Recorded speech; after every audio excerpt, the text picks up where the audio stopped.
കൊച്ചി നഗരസഭ ബജറ്റ് കീറിയെറിഞ്ഞ് പ്രതിപക്ഷ പ്രതിഷേധം.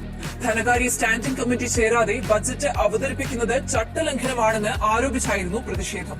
ഡെപ്യൂട്ടി മേയറെയും തന്നെയും പ്രതിപക്ഷം ശാരീരികമായി ആക്രമിച്ചുവെന്നും രാഷ്ട്രീയത്തിലെ ക്രിമിനൽ വൽക്കരണമാണ് നഗരസഭാ ഹാളിൽ കണ്ടത് എന്നും മേയർ എം അനിൽകുമാർ ആരോപിച്ചു.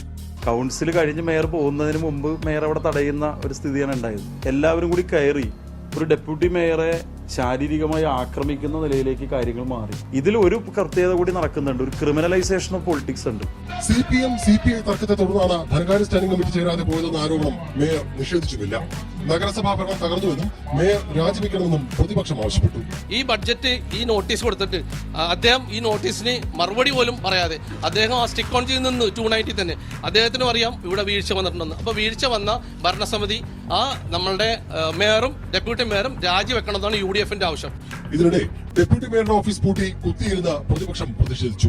സംഘർഷം ഒഴിവാക്കാൻ പോലീസ് സ്ഥലത്തെത്തിയിരുന്നു.